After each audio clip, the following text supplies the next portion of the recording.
হয় এ বাড়িতে আমি থাকবো, না হয় তোমার মা থাকবে না, তুমি দেখো কি করবে। এবং হতভাগা ছেলে বুড়ি আম্মা জানের কাছে কি বলছে, একটা কথা বলবো। তখন বুড়িমা বলছে বলে হ্যাঁ বাবা বলো। তখন সেই ছেলে বলছে বলে মা তুমি তো জানো যে তোমার বৌমা কত খাটাখাটনি করে, এটা পুরো কমে গেছে, ওইটা রয়েছে কথা। তুমি তো জানো যে তোমার মা তোমার বৌমা কত খাটাখাটনি করে, কত কাজ বাজ করে, তুমি একটা মাসের জন্য 2-3 মাসের জন্য কোথাও একটু চলে যাও, তোমার বৌমা একটু আরাম করে ঘুমিয়ে নিক, তোমার বৌমা একটু ভালোভাবে টিভি সিরিয়াল দেখে নিক, তারপরে আমি গিয়ে আবার তোমাকে নিয়ে আসবো। বুড়িমা তখন আর চোখের ফানি ধরে রাখতে পারলো না, অঝর নয়নে কাঁদে, অঝর নয়নে কাঁদে। এমন সময় বুড়িমা একটা পুটলি নিয়ে আর একটা লাঠি নিয়ে বেরিয়ে যাবে, এমন তো অবস্থায় ছেলেকে ডেকে বলছে বাবা একটু সরে এসো। ছেলে যখনই গেল বুড়িমা ছেলের মাথায় হাত বোলাতে বলছে বাবা তোমরা যাতে খুশি, আমি আম্মা জান আমি আম্মা মা তাতে খুশি, তাই না? এই বলে বুড়িমা ঘর থেকে বেরিয়ে গেল। কিন্তু বুড়িমা যাবে কোথা থেকে? বুড়িমার কোনো জায়গা নেই, বুড়িমার কোনো ঠিকানা নেই। এখন বুড়িমা রাস্তা দিয়ে যাচ্ছে অঝর নয়নে কাঁদে। এমন সময় বুড়িমা আর চলতে পারে না, বুড়িমা সেখানেই বসে পড়ে। এত কান্না কাঁদে তার নিচে যে মাটিগুলো সব কাদা হয়ে যায়, তার কাপড় চোপড় সব ভিজে যায়। সেখান থেকে যাচ্ছিল একটি এতিম ছেলে আব্বাজান আম্মাজান হারানোর কি দুঃখ কি ব্যথা সেই ছেলেটা বোঝে। বুড়িমার কান্না থেকে বুড়িমার কষ্ট দেখে সেই ছেলেটা বুড়িমার কাছে গিয়ে জিজ্ঞাসা করছে বুড়িমা ও বুড়িমা কি হয়েছে তুমি একটুখানি আমাকে বলো। তখন বুড়িমা সেই ছেলেটাকে কেমন ভাবে বোঝাচ্ছে এবং সেই ছেলেটা বুড়িমাকে কেমন ভাবে জিজ্ঞাসা করছে, খুবই সুন্দর মাধ্যমে লিখছে। দেখেন এটা কি হয়েছে, কেটে গেল নাকি? Hello check, hello check, hello test, hello test. বুড়ি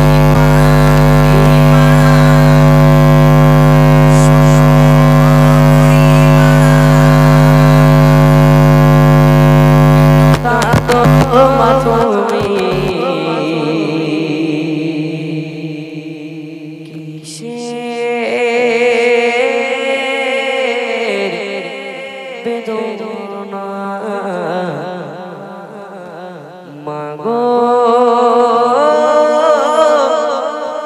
বলো না।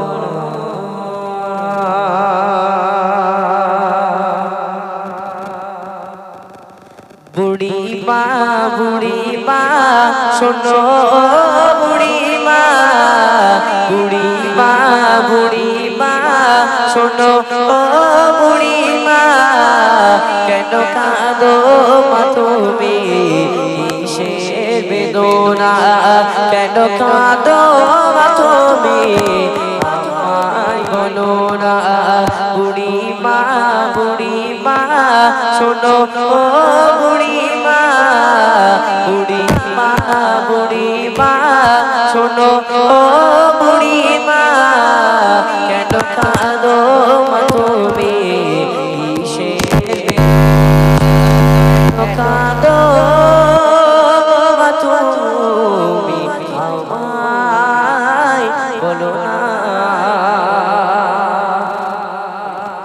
অনেক কষ্ট করে নিজের চোখের পানিটাকে মুছে নিজেকে কন্ট্রোল করে সেই ছেলেটিকে বলতে শুরু করছে। কি বলছে দেখেন, এসনে গো মায়ায় ভরা ছিল সাথে সন্তান, কলিজার টুকরা ছিল মো জানের জান, হৃদয় ও জানে রে দিতাম ভালোবাসা তারে আমার ছিল আশা, কোথায় সে রয়েছে কিছু তো জানি না, আমি বড় অসহায় পথে পথে ঠিকানা, আমি বড় অসহায় পথে পথে ঠিকানা।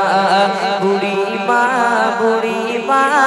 শোনো বুড়িমা কেন কাঁদো মা তুমি আমায় বলো না। সেই ছেলেটিকে আবার বলছে যে ছেলে আমাকে না দেখতে পেলে একটা ঘন্টার জন্য একটা মুহূর্তের জন্য আমাকে না দেখতে পেলে যে ছেলে ভাত পর্যন্ত খেত না, যখনই তার ঘরে বউ আসলো 3 থেকে 4 মাস গেল সেই ছেলে বউয়ের কথায় ওঠে বউয়ের কথায় বসে।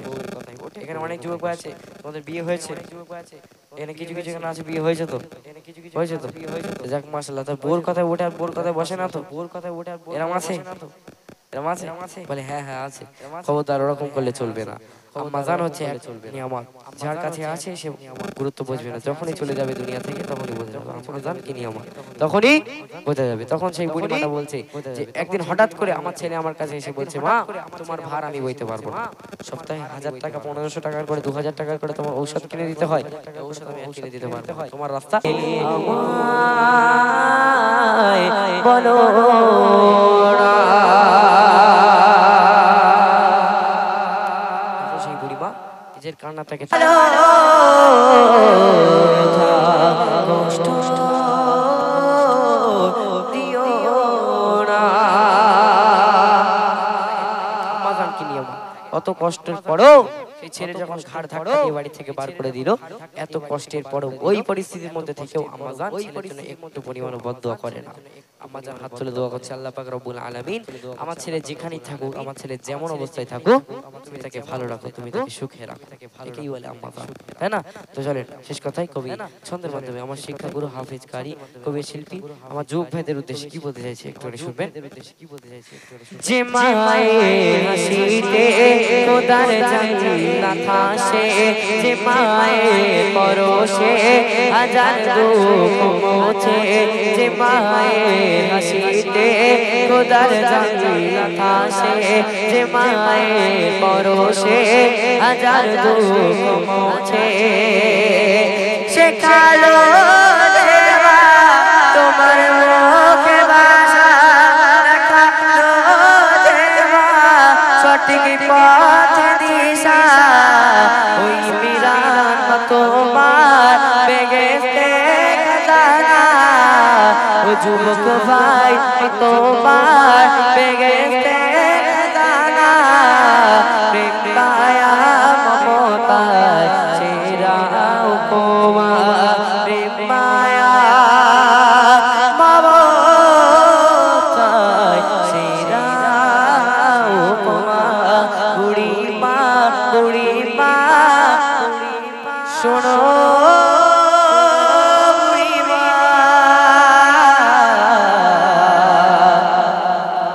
কেন কাঁদো মা তুমি আমায় বলো না, আমায় বলো না।